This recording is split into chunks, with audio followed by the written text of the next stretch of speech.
This panel will be exciting and deep and engaging. We're going to talk about policy, but not just policy. That's really a way to talk about a lot of the different issues that impact students and families in schools. And I've been very inspired by the conference today. The idea that the whole child framework is able to take school climate and discipline reform and connect it to innovations in academic instruction and make it central to what we do in schools is inspiring to me. I come originally from the Oakland Unified School District before I began working at the California Endowment, and I've been at the Endowment for 7 years, so I was at Oakland Unified for about a decade. And I saw students starting out in the classroom teaching as a case manager and then running juvenile reentry. I saw students come through all of those sort of systems. One of those systems was the school discipline system. And I would see the same students with the same challenges coming through that system even end up in juvenile hall. But I had a transformative experience at Oakland Unified too that taught me to think differently. We knew, at Oakland Unified, we knew that school discipline and school climate were critical factors, probably the most important factor in whether a school did well or not. But we didn't really know how to change things. We knew students were struggling with trauma. We knew that there was more than just ACEs, adverse childhood experiences, trauma that you see on the surface, kind of like that iceberg. A deeper part of it was the trauma of constant implicit bias coming at you, and then explicit bias coming at you if you're black or brown, if you're queer or trans, that tell you this is not for you. This place, school, is not for you. It's not meant for you. And there's evidence of that, right? Schools trafficked in segregation. They said these places are for certain people to be successful and for others not. And so that gets ingrained, and unfortunately it gets ingrained in all of us, even the educators on the campuses, and I was no different. My first experience with anything resembling a whole child framework was when I worked at Cole Middle School in West Oakland. We implemented the first restorative justice pilot in Oakland Unified. And I remember a brand new principal coming in and saying, this is what we're going to do, and we're going to have kids sit in circle. And I thought, that sounds great. I said, it's great, love it, not going to work with our kids. And after a couple of years, I was totally committed to it, but in the back of my mind, I didn't believe in it. And after a couple of years, I started to see that students, middle school students, were asking for circle to resolve conflict. That teachers and students were starting to build better relationships, and trust was being built. That kids were no longer lingering in the hallways as much, and they were in class. And mind you, we didn't implement this in order to reduce suspensions. We didn't care about that. We're willing to suspend anybody. We did that to improve climate, to improve the learning environment, to really deal with classroom management. And what we found in the end was that we were able to reduce suspension rates by 87%. All academic measures improved without even looking at academics. And fundamentally because we started to see each other and the students as full human beings. We're able to see the parents as full human beings. And that was all great. And what I had to realize is that in that meeting when we were introducing RJ, that I was selling the students short. Me, who's like them, who grew up like them, who was an advocate for young people, I sold them short. I didn't think they would be able to buy it. I didn't think what they were asking for, they knew even what they wanted out of their own education. But they did. They just didn't believe that we had the will to deliver it. And when we did, they latched on. Once, not right away, a couple of years of testing whether we were real about it, they latched on and they bought in. and it shifted. And as districts do when they're under state receivership, they closed that school. And they made it the headquarters of the Oakland Unified School District Police Department, which it is right now. And so OUSD had to start over with RJ some years later. And that was a terrible tragedy. But they are putting in work, and studies are showing, even in Oakland Unified, that the schools that implement restorative justice with fidelity, the RJ schools, are outperforming other schools on academics, on math, in English, on test scores, and the reducing suspension rates. We know that we cannot suspend our way into a healthy school climate or a healthy learning environment or to a whole child framework, that it's going to take work, and it means that we're educating all students as they come to us. And that's what I love about the whole child framework that we're bringing today. And the state we've changed a lot of policy statewide. A lot of state policy has shifted in the last 5 or 6 years, and some folks here on the panel have been responsible for that, and others are responsible for implementing those policies.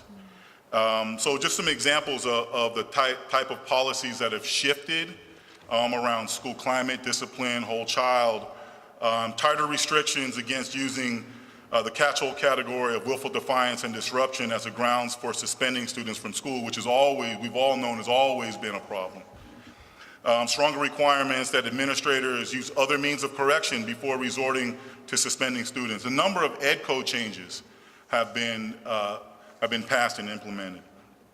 A local control funding formula includes school climate as one of its 8 priority areas, and chronic absence as part of another priority area. The new school accountability system, the dashboard, the replacement for the academic performance index, the API, the thing that parents and teachers look to determine whether this is a good school or not. That now has suspension rates and chronic absence rates as 2 of 5 key state indicators, which I didn't believe was even possible a number of years ago. The state teacher credentialing standards have been revised to include requirements that teacher candidates learn about best practices in creating positive school and classroom climate, as well as social, emotional, and academic development. Increased funding for schools to implement positive discipline practices, multi-tiered systems of support, and just this year, family and community engagement has received funding from the state. California now is probably the strongest policy framework in the entire country around that. And we've already begun to see progress. We've already cut suspension rates in California almost in half over the last 5 or 6 years. And what is critical about this work right here, the whole child framework, is this helps us have a teacher, educator instruction pathway that allows us to really connect all of that change into teacher pedagogy. And I think that's really exciting. I think this has been highly inspirational, and we have an excellent panel to talk about how those policies impact us and what's on the horizon. So why don't I allow each of you to introduce yourselves, starting with Taryn. Sure. Afternoon, everyone. I'm Taryn Ishida, Executive Director at Californians for Justice. We are a statewide organizing group that works with young people because we believe that they are actually the leaders that we all need, the adults in the room, that we need those young leaders to create healthy, just, and vibrant schools. Kristen Brown, with this big mic, from the California Department of Education. I lead the One System Serving the Whole Child team at the department, where we're working with all the different divisions to align our resources and supports. And we have a team here, and many of them are in the audience. I'm just honored to be here, so with such a passionate group.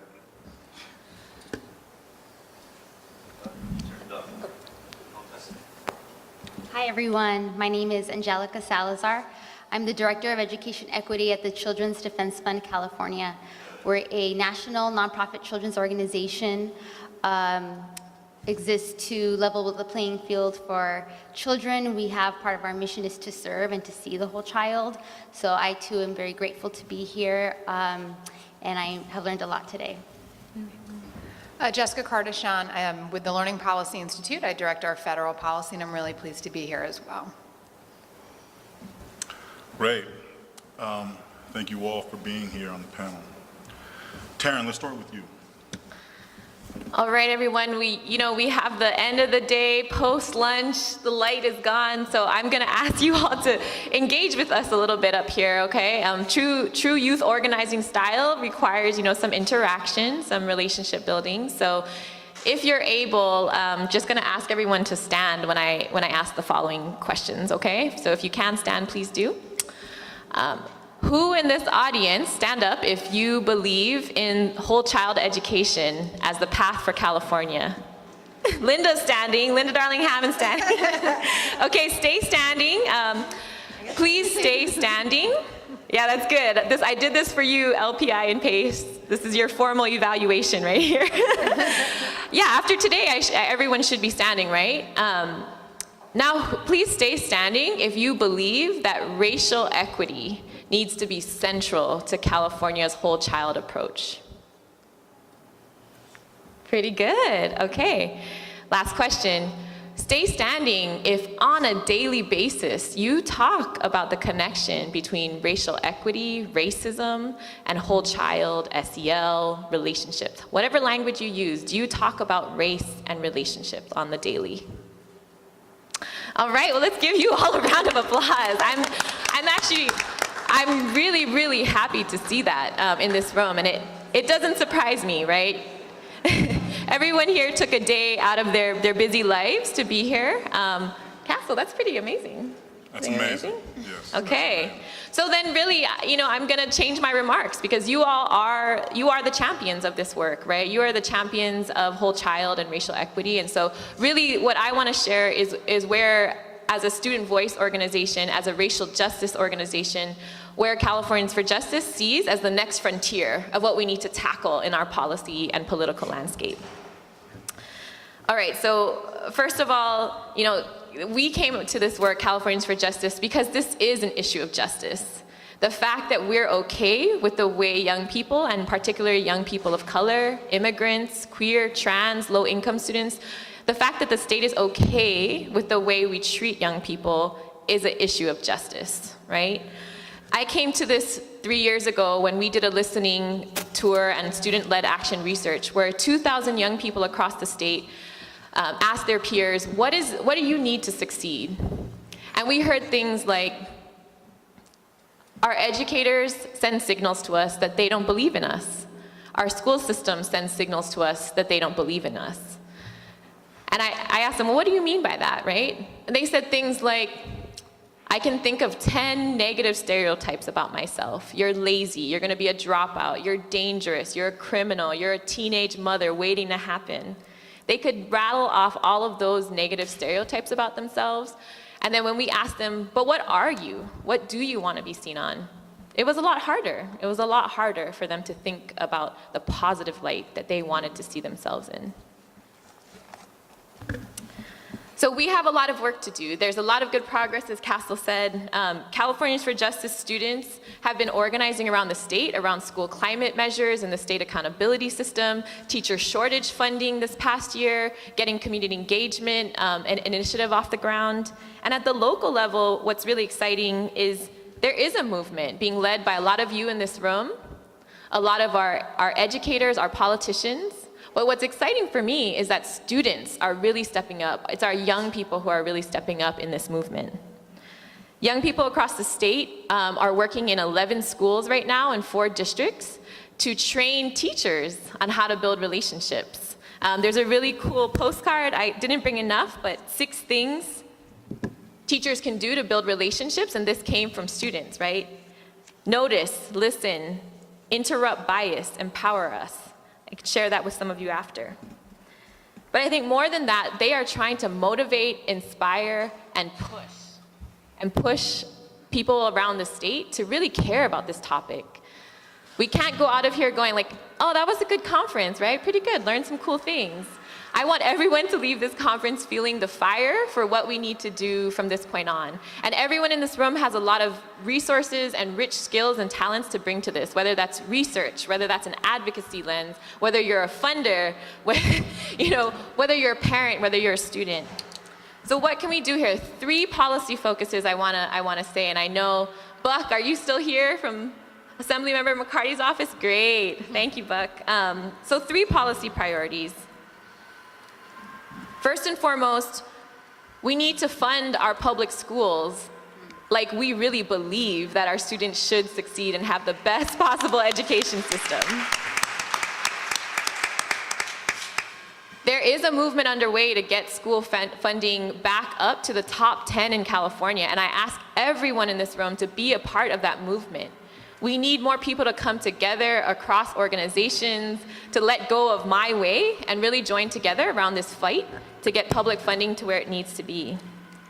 In the meanwhile, there's a lot of funding resources we can either generate or we can redirect locally.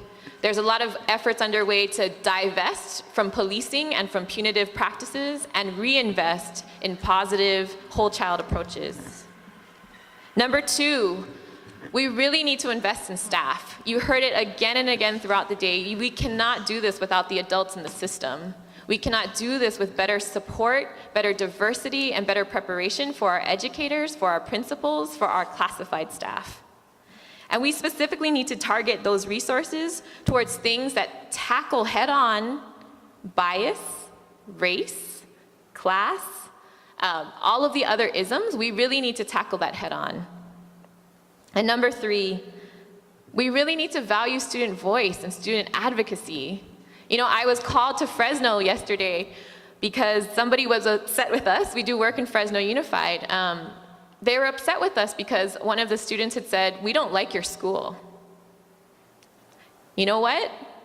I think that's okay. There's truth in that. And we as adults have to be okay with hearing that from our students, from hearing that from our parents, because they have a truth to speak, and we actually need to be humble enough to listen and acknowledge. I think Castle modeled that really well. How many of you have seen the Parkland students rising up this year? Raise your hand if you have.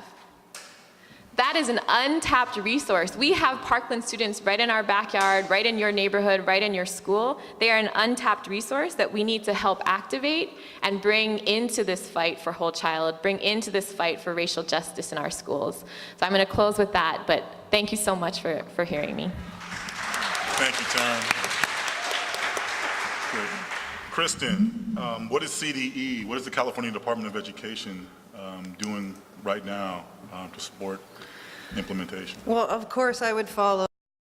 I can't live up to that hype, but you set the stage.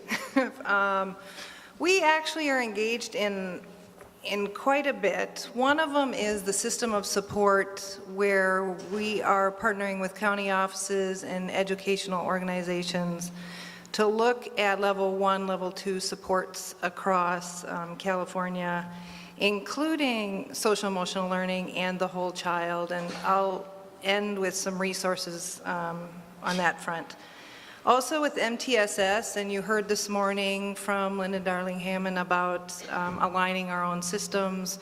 One of my jobs 2.5 years ago, and it's still in progress, is to get our own house in order, how we operate. We have about 1,500 people at the department, and aligning that work, and also outreach to educational agencies. Supporting universal design for learning and personalized learning, and Kevin Schaefer way in the back, I know that you're jumping for joy at that support, but we find that that's important. Outreach to families, and I will tell you that we have sent a couple surveys out, and the 2 things that rise to the top are equity and family engagement. And so it's just piggybacking on what you had to say, Taryn. Priority X webinars are new, and they are linked with the local control funding formula. We just did one on school climate, and kudos to Jen and Taylor in the back who just did a podcast with Riverside County Office. And then we're also working on bright spots. So we're identifying, we know that that we've looked at resources for LCFF, priorities in the whole child, but we know that what we can offer is having a contact person where you can pick up the phone and say, hey, how did you get from A to Z in different levels? So we have a stakeholder group. Many of you are here that are on our stakeholder group, as well as Taryn. So some of the resources that we've created that would be helpful for you is, one is called the LCFF Priority Whole Child Resource Map. If you just Google it, it'll come up first. And what we did is we looked at LCFF priorities first, of what resources were out there. We did get feedback from stakeholders that said, hey, we're not going to look at resources, we're not going to look up priority 1 basic services resources just for that. So we're redesigning what that looks like. But that being said, we knew the most important piece was the whole child piece. What does healthy, safe, engaged, challenged, and supported look like? And so we just went live with those resources last Friday. Very exciting. There is a link where you can upload more. It's just phase 1, so hopefully that you will take that opportunity. I just spoke about the Priority X School Climate webinar and podcast. Another Google, just Google One System, and it'll pop up and you'll see that webinar there. Family Engagement Toolkit, I'm putting a plug in for Riverside County Office of Education and their resources there. And then we just did a study with CCSSO, the Council of Chiefs, state schools, offices with some other states, about 6 or 7, on whole child case studies across the United States that looked at social emotional learning, whole child, personalized learning. And that'll be coming out in October, which I think will give you some great opportunities. So with that, I will turn it back to you. That's it. Thank you. Angelica, tell us, what is the Children's Defense Fund, how is the Children's Defense Fund approaching this work? And what are the key opportunities and key fights you see in the future? Thank you. I'm going to try to get fired up. I was getting cold actually earlier, but Taryn, thank you.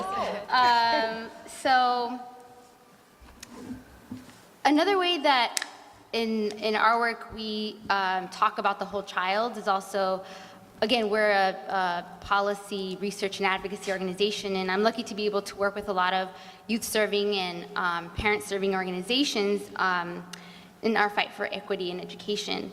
And another way that we think about this whole child is also the term intersectionality, and intersectionality of needs that at any given time young people have identities and needs that are also evolving over time. And so it takes work, right, for an education system to have that intentionality, the paradigm shifts, the infrastructure, to be able to see children as a whole, and also the intersectionality of those needs, and to respond in a way that helps them learn, in a way that helps them grow, in a way that respects who they are.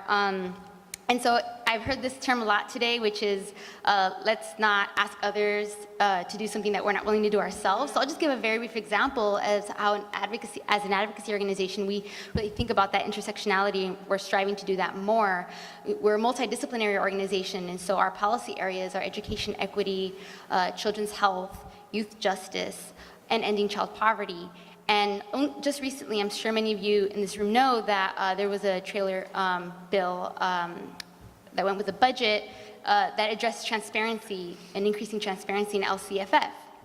And a few groups came together to think about whether this was the right opportunity to go back to that question as to whether we should have justice-involved youth as another subgroup of high-need students within LCFF. And from an education perspective, totally makes sense. We want to know what their outcomes are. We want to be able to assess need. We want to know what the interventions are as a targeted group. And when we talk to our youth justice folks, they really taught us the complexity of that and what it would mean to really track students in that way, the way that we track other subgroups within LCFF, and that would really compromise their right to privacy and confidentiality that they currently have or should have. So that's one way that we try to also walk the walk as an organization. I also want to say that, I was taught by a lot of other organizers and advocates about this issue of school climate and school discipline. My background's in teaching as well, and I didn't have a language for that, 10 years ago for this. I didn't have a language for it, and so I want to just give props to some of the groups here in this room, as well as, personally very grateful to the Dignity in Schools campaign, which really mainstreamed this idea of being pushed out of school for just who you are, right? And because the institution is being oppositional to who you are. And I think that we responded, right, as advocates, as researchers, as government agencies to what students and parents and activists had been saying for a really long time, that these zero tolerance policies have resulted in just like a knee-jerk reaction to punitive, exclusionary, harsh school discipline. So, California, yes, we've done a lot, and so I'm going to talk a little bit just about, Castle already talked a bit about some of the legislation. I went on the Fixed School Discipline Policy, Fixed School Discipline Toolkit in preparation for this panel, which is a great resource, a project of Public Counsel, and counted 13 bills that passed since 2012 on school climate. And so, Castle, you mentioned some of the strides that we've made. I think you actually highlighted the two most important. One is AB 1729, which actually I think a lot of folks don't know about that bill, or we don't necessarily always implement it, which requires schools to use alternatives to suspensions before they use suspension. And the other one is AB 420, which is the bill that banned suspensions for willful defiance for the early grades, K through 3, as well as expulsions for all grades. I'll come back to that in a sec. I think a lot of these solutions, these bills that pass, again, bills focus on anti-bullying, bills focus on guaranteeing counsel, are present around these school discipline proceedings for foster youth, bills that, or laws now, that supported the quick re-enrollment of justice-involved youth, as well as other bills that clarify the discretion that principals have when they don't actually have to suspend or expel for something that may be considered or mistakenly considered zero tolerance behavior. Now we're in this period of implementation, and it's easy to tell an agency what not to do or what to do. It's harder to then actually show how an agency can get there. And as was pointed out earlier, it's not a one-size-fits-all solution. We really have to be working with our agencies. And so I'm going to make a plug for a couple of policy things. One is, I think someone mentioned earlier that this year there was a one-time investment of $15 million in the governor's budget for MTSS, which is going straight to county offices of education to scale these programs up in districts. That's a one-time. Right, so when you want to see sustainable, real implementation that's going to be for the long term, really support the whole child, so that there's more counseling, so that there's, more school psychologists hired, things of that nature. This needs to be year to year. This needs to be a long-term investment, just like the investments that are being made in academics and instruction and curriculum. So make a plug for that. And then back to the willful defiance, it was a great first step for the state to ban the use of willful defiance for suspensions for the early grades. Now there's a bill, it's Senator Skinner's bill, which is on the governor's desk, which would do the same for grades 4 through 8 now, with the sunset of 5 years for grades 6, 7, and 8. So we haven't got high school yet, so we're not done, the job isn't done, but that bill needs a lot of support, so that the governor needs to hear from folks like you in this room. I'll just say one last thing, because I know I'm probably over time, which is in terms of where to go next, probably the most important thing that I'll highlight is that, well, like Castle says, we've halved the number of suspensions over the last 6 years, racial disproportionality has not declined. So back in 2011-12, Black students made up 6.7% of enrollment, but 16% of suspensions. And for the latest year, we have data, 2016-17, Black students make up 5.8% of enrollment and 15.5% of suspensions. So also in the Willful Defiance case, there's a lot of overrepresentation, Black and brown students, students with disabilities, LGBTQ students. So we absolutely have to think about ways to address racial bias in a way that's effective, in a way that's trauma-informed. Thank you. That was great, really great. And I'll move over to Jessica. And I know there's Learning Policy Institute is always doing new research and new studies. And what's the latest? What do you want to highlight about the work that you're doing, or what's in the future?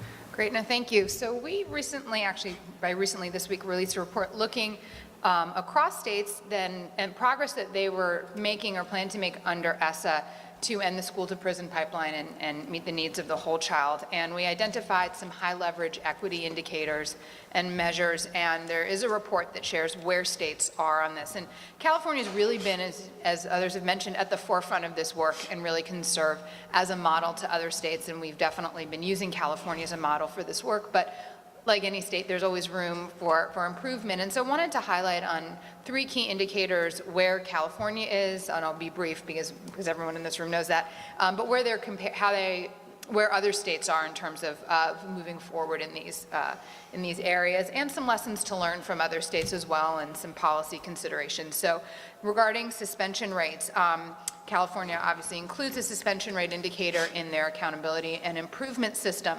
9 states total, including California, are using suspension rates in their accountability and improvement system, and an additional 20 states and the District of Columbia are using this information to inform their broader continuous improvement efforts. So more than half the states are recognizing that school discipline is a really important measure of success. 2 promising state practices. One is Rhode Island, that is looking across multiple related measures, so the type of infractions, the type of disciplinary responses, and then also particularly looking at the disaggregated data, which is required under ESSA. But one of the interesting things about Rhode Island is they're not only looking at it to identify schools that are struggling, but schools that have been able to close gaps so that those schools can serve as model schools, and using, and again, schools with similar demographics that have been able to make progress. So often we think around using data to reveal disparities or challenges, which is really important, but it's also a really useful tool to identify places that are being really successful in closing those gaps and model with those schools. West Virginia, like a number of states, is using this as part of their early warning and indicator system and providing training specifically for educators on how to interpret this data on an ongoing and timely basis as well. So in terms of policy considerations, which was mentioned earlier, it's important to report the data, but it's really important for schools, well, one, for staff to have the training to be literate in how to analyze that data, to look at the average length of suspensions, to look at whether students are receiving multiple, individual students are receiving multiple suspensions, if there's disparities in the length of suspensions that students are receiving. So some of the data that might not be available just by looking at suspension rates, looking at in-school versus out-of-school suspension. In-school suspensions still result in lost instructional time, and it's really important information to look at.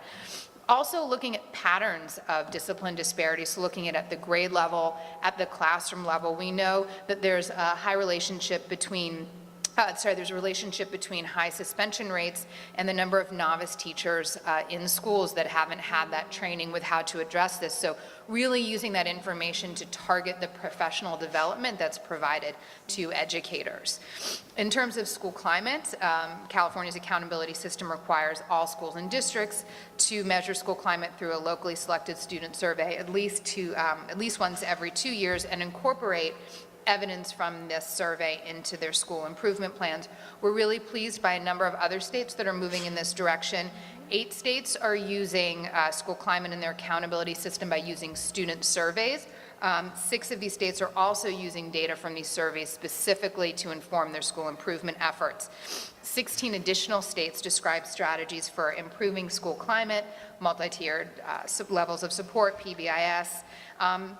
But only 6 of these states have talked specifically about providing technical assistance to their schools that include evidence-based strategies for school improvement. And so we know that state capacity can often be an issue, but it's really important for states to be thinking about how to get these resources and training out to districts. And some are relying on more remote training or modules as well, or setting up networks of trainers to go out to schools. 11 states explicitly mention providing resources to support schools in improving the social emotional learning of students. All states under ESSA are required to collect and report rates of bullying and harassment. 2 states that I'll highlight are Iowa, which are including surveys of students, staff, and parents. They're only including student surveys in their accountability systems, but felt it was really important to collect that data from staff and from parents to inform their improvement efforts. So again, as we think about these different tools and data points, we can use them for different purposes. Maryland as well is using school climate surveys for both students and educators across similar domains as well, which was mentioned. So a number of policy considerations for California are thinking of including staff, student, and parent surveys, obviously even if parent and staff surveys are not used for accountability measures, and making sure that the surveys that districts are using are vetted and meet standards for validity and reliability, even if they're just used for capacity building at the local level. And then, as previously mentioned, technical assistance and resources to support the interpretation of these surveys, to make sure that staff at the school level can interpret them in a timely fashion so that you're not implementing the surveys and then getting the data months later where it's a little more challenging to be responsive to them. And then finally, around chronic absenteeism, California reports on rates of chronic absenteeism and includes it in their accountability system, but only for grades K through 8. 37 states in the District of Columbia are including a measure of chronic absenteeism in their accountability system. Of them, only 3 states, including California, limit it to K through 8. And one other thing to note, Indiana is one of the few states that's using not only a measure of chronic absenteeism in their accountability system, but growth in terms of reducing rates of chronic absenteeism. So on a number of these indicators, it's important to look at performance on them, but also whether gaps have increased or decreased. So a couple of final considerations is for California to consider using chronic absenteeism in high school. We know that it's a really important data point in terms of predicting students who might drop out of high school. It's, in many states and districts are using as part of their early warning indicator system. Again, really looking at the data at the classroom level and to really get a sense of, are there certain classrooms that are struggling with student attendance, or is it a school-wide issue as well? And looking at the disparities, it's really important to have a clear definition of what counts as an absence, particularly in the high school level. How many class periods do you have to be absent for in order to be considered chronically absent? Also to include both in-school and out-of-school suspensions in rates of chronic absenteeism. And then again, making sure that we're using this data to inform the professional development that we're providing to not only teachers, but to school leaders as well. Stop it. Thank you, Jessica. So let's give each of you a minute to offer some last remarks, what you want to leave folks with. Why? Because then I don't have to follow after you. You don't have to follow me. Just a couple of things. One, Linda, I think earlier you brought up safety, and I will tell you that we just presented at an MTSS conference on the whole child and the resource map, and we asked for feedback on whole child resources, and they were administrators. They were happy to give us their suggestions for resources, but the biggest question on their mind and discussion was about safety. And so we had this discussion, and I'm throwing this out there because we had talked about this before, on the discussion of threat assessments. So Pedro, wherever you are, if you're watching, had told us that they had paid a lot of money to look at threat assessments in their schools, only to realize that they needed to reach out to their local police because their local police needed to know what the schools look like, what the room numbers were. And so it was really interesting to hone in on that each one of those of challenge engaged, healthy support is important, but going back to what Brent Mallicott said in really listening to what's forefront on people's minds and addressing those issues. The other thing that I wanted to bring up, and we're working with many different stakeholders, including the social emotional learning group, but we're also working with trauma-informed stakeholders to have that discussion. And it's exciting for us at the state level. It really needs to happen. And I will tell you, when you look at our whole child resources, that's why I'm saying go on there and offer your suggestions, because there's a lot more that we can do.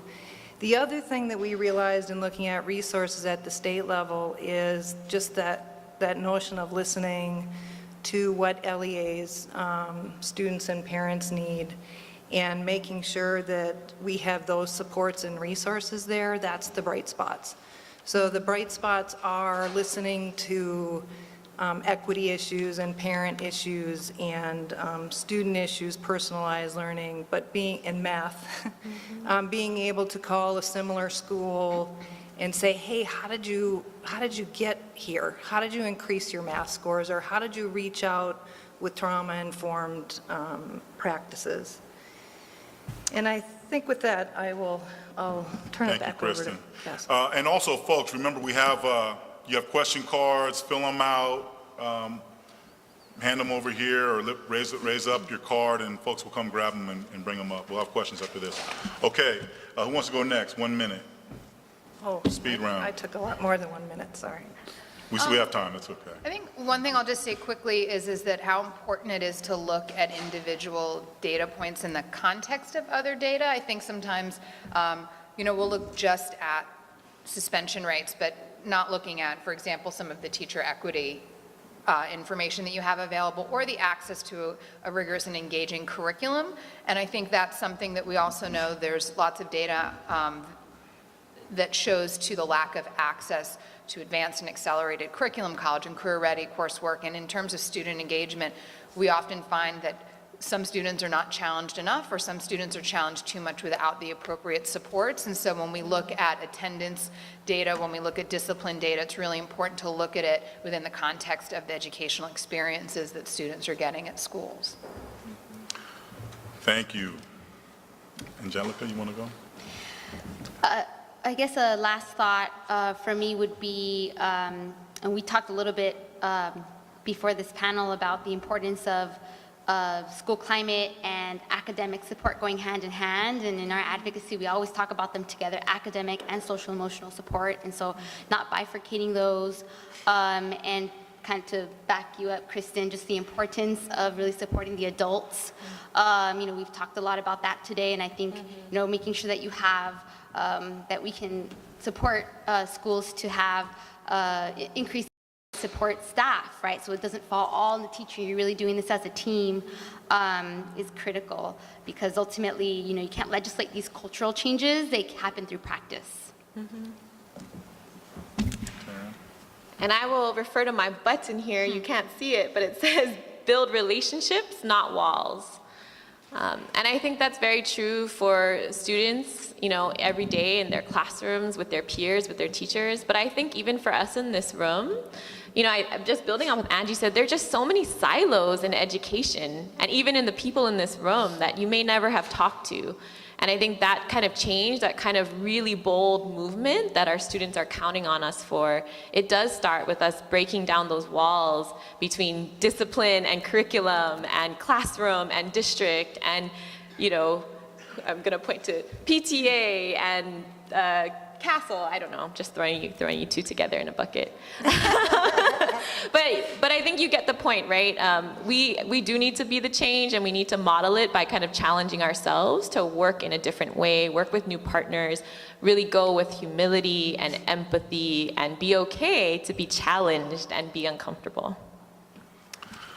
Thank you, everyone. And I want to leave you with one thing, that this is an ecosystem of folks who are making change from outside of the schools. And it's important to know that the community organizers and the advocates are the educator's friend, pushing on you, trying to make you better, but they are your friend, and they are your friends, and they also have a perspective of being with young people outside of the school environment that is very, very useful. And we really wouldn't be here without that kind of push. We wouldn't even be desegregated without that kind of push. And I think we need to remember that, so that those bridges can be built as well. So thank you very much. And we'll take some questions. Okay. So, question number one, and I haven't vetted this, I hope you have. Practitioners are or feel so far from policy. In what ways would you recommend teachers and students getting more involved in developing policy and getting better at understanding policies currently in place, help develop policies currently in place, and how to leverage it toward whole child? Taryn, you want to start? Yeah, I mean, I think I'd recommend starting local, right? I mean, we are also the LCAP engagement, advocates in the state, because we think that's a way that you can actually build the muscle and learn how to be an advocate, right? Starting at your school site council, starting with your local LCAP process. And you learn the basics of what it's like to speak in front of a board meeting, to do the research, to come with solutions, to work collectively through the politics of bargaining and board members, et cetera. So I'm excited about where California is going with getting more local engagement through LCFF. I think it has a lot of promise for building that kind of infrastructure for student and family voice, for teacher voice that our state really needs. Anyone else? Angelica, you have a? Sure. Sure. Yeah, I was just going to say, whoever wrote that question, I feel the same way. As an advocate, we're often trying to connect with practitioners and, for input on what should go in a bill, or what are some unintended consequences that might come about from this bill if we think about the whole child, or even the place in which they're learning, put the children into context. So I would say, in addition to what Taryn said, look at what advocacy organizations are in your area, because I'm sure they're looking for you too. Again, that input is so rich, and those stories are so important to help frame the issue. So I'm sure hopefully there are avenues for folks to get involved. Thank you. Unless there are any other burning answers, I'll go to the next question. Will you talk more about how our current funding supports school and district-wide efforts toward SEL, MTSS, PBIS, I think that's what that is. So LCAP funding, for instance, can you talk more about how those current funding efforts work? Anyone want to take that? You want to take that first? No, but I want to take it, I want to take it in that you heard how we're supporting county offices through MTSS. And I think that is the way to do it, is to fund county offices. I think that there's a big push for social emotional learning and PBIS, and hopefully on the horizon we'll see more efforts in that light. And that big push for school climate and what that looks like, and looking at the surveys. So I'm not sure that answers anybody's questions, but. Yeah, I mean, we're hitting a real, crisis point with with school funding right now in a lot of districts, right? So even though we passed LCFF in 2013, which was an equitable formula, Prop 30, Prop 55, which brought in more revenue, the problem is STRS and PERS is going to continue to increase. The base funding was actually not enough, especially for a lot of middle income districts. And so districts are already experiencing the crunch of budget cuts right now, and it's only getting worse in the coming years. So a friend of mine calls it winter is coming, you know, for you Game of Thrones fans. But I mean, really, winter is coming, and all of this great progress that we've been celebrating here today, you know, is under a real threat unless we obviously buy in this room to getting more school funding. But this needs to grow to become much more than just people within the school system, right? We need our entire voter system, our political system. I'm waiting for Assemblymember McCarty to come to say this because he's the budget chair, but we need political will in Sacramento, right, to really make school funding a serious issue, which we desperately need. Can I speak to just some of the federal funding opportunities? We know it's still relatively limited, but to think really creatively around existing funding streams. So obviously in ESSA, there's Title IV funding, which supports student success and academic enrichment grants, and a number of districts plan on using that around school climate surveys and some of this. But as was mentioned earlier, there's professional development dollars that exist. There's school improvement funding that can be used for this work. It was discussed earlier, I know during Linda's presentation, about the role of teacher and leader preparation programs. And so, again, it is really important for these programs to be and efforts to be adequately funded and get increased funding, but also encourage you to think about current funding streams that might not be directly linked or associated with this work, but are really important. So your professional development dollars are really key. Teacher and leader preparation programs, some of them are starting to look at implicit bias training before teachers and leaders get in the classroom. So even rethinking how you're using current dollars and how you're supporting educators in this work. Thank you. And are we good on time? A couple more questions? Okay, one more question. On that same topic, and this might be one for you, Jessica, what is the total cost for implementing systemic whole child education? Trillions of dollars. It's significant, but it's also using the money wisely and using it effectively. We, of course, released a report looking at how money does matter for this work. But it's important to use that money effectively. In terms of cost, I think we also think about how much it costs to do something, but really looking at how much it costs to not do this work. So when we look at how much we're spending on prisons, how much we're spending on remediation, the correlation between dropout rates and health outcomes and in participation in a democracy, I think the cost is very high. And so I think we often talk about how much funding it takes to do this, but not about how much it is costing us to not do this. And also, I think it can be a really effective kind of argument to make when we look at also what we're spending on other things as well. And sometimes when we compare what we spend on education relative to other investments that we make, it's pretty jaw-dropping. Mm-hmm. Thank you. So the closing, I think that's what this meant. Okay. So in closing, I think that the idea of a whole child education with a restorative approach is as much about political will as it is about having the training or the dollars in place. It's about using your dollars more wisely. And we've all seen champion educators, champion principals, champion superintendents do great things with at great social cost often because they're swimming against the stream almost rather than everyone rowing in the same direction. And if we get to row in this direction, if we buy in, this is the new way forward, and this is what we're all going to do together, then the individual school costs won't be as great, and the social costs certainly won't be as great, but the outcomes, the success will be great. So thank you all. Appreciate it, and let's give the panel a great round of applause. Thank you.